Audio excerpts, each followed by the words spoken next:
The moon shines softly on the forest. Under the thick green cover, there is just enough light to watch your next step. The jungle at night welcomes anyone who dares to explore. Anyone who is not weak of heart. Anyone who is not afraid to be spooked.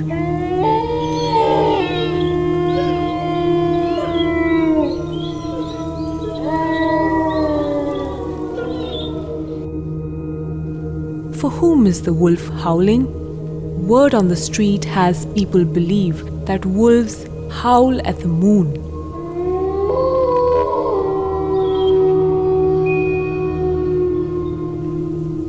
But that is not true.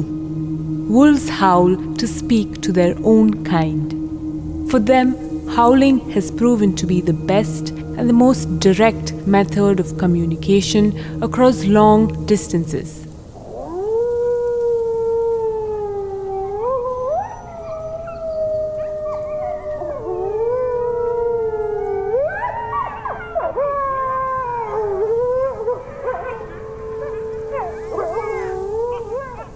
A howl can tell us the distance between the prey and the wolf during a hunt. It can tell us the location of a wolf. It could be a warning call when a predator is detected.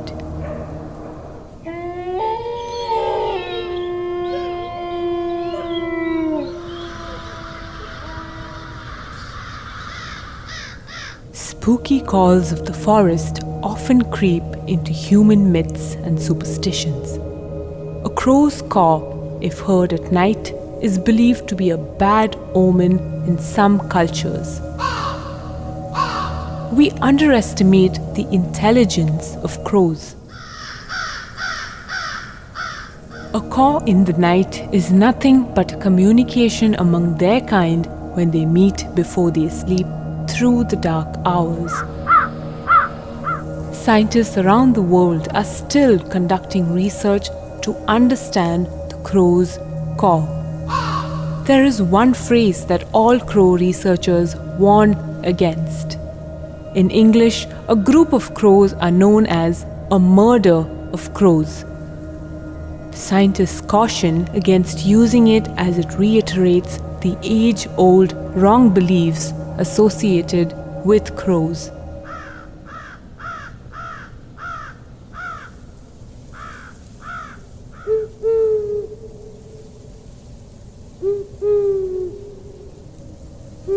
You are now hearing an owl. The elusive poster faces of nightlife. Their eerie hoots can send a chill down one's spine. Are those the sounds that summon the netherworld? Actually not. These are strict claims of territory, signals to announce the presence of a predator,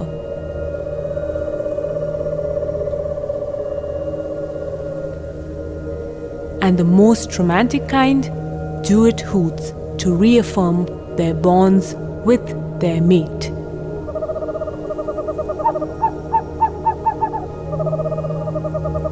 If a nighttime adventure is not your thing, you can go spotting owls during the day as well.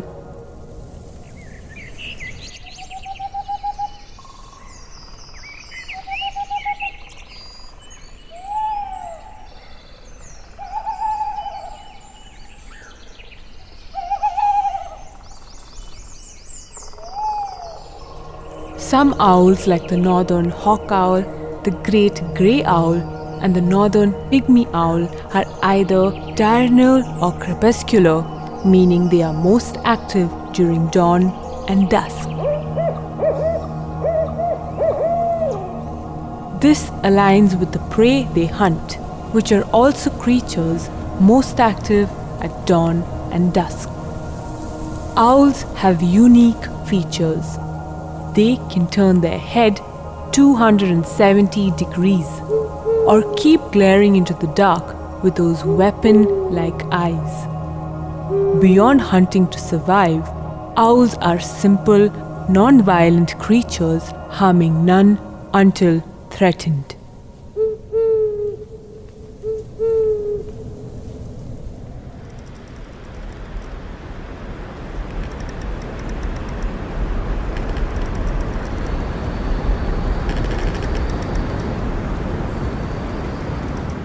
In the forest, the wind is getting stronger, the night darker.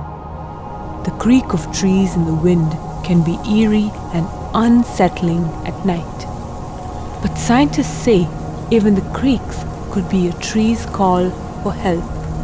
Known as cavitation, it occurs mostly when the tree's life is in danger, when the forest is hit by a drought, for instance.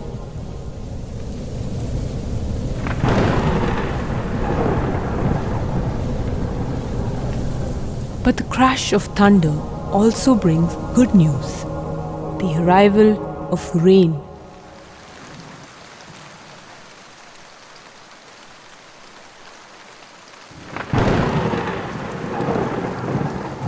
The sudden increase in temperature and pressure before a cloudburst produces lightning, followed by thunder.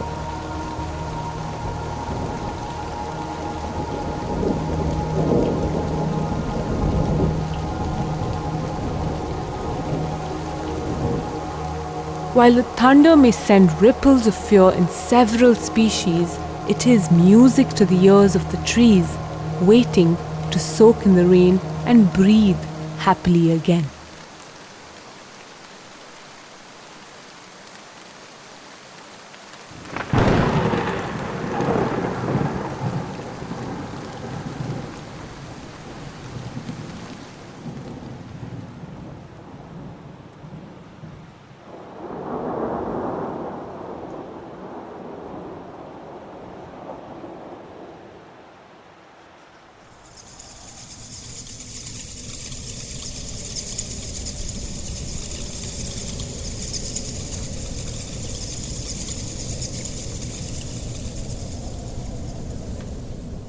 Bats are fascinating. They make their presence known through humanly damaging levels of sound. Why? They are known to see with sound, a phenomenon known as echolocation. Their screech can be scary. The louder the screech, the easier it is for them to understand their surroundings and location of prey.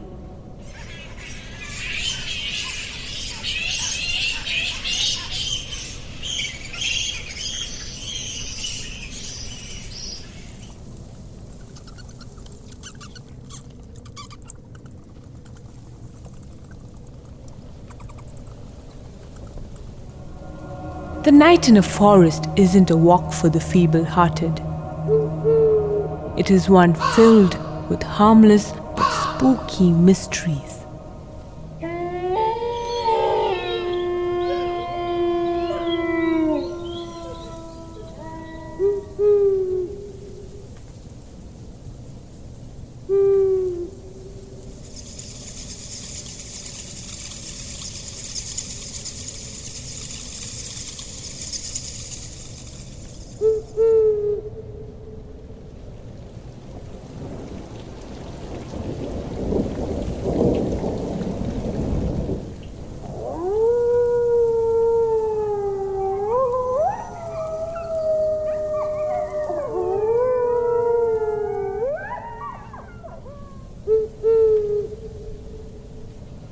Until next time, keep listening to The Forest on Earshot.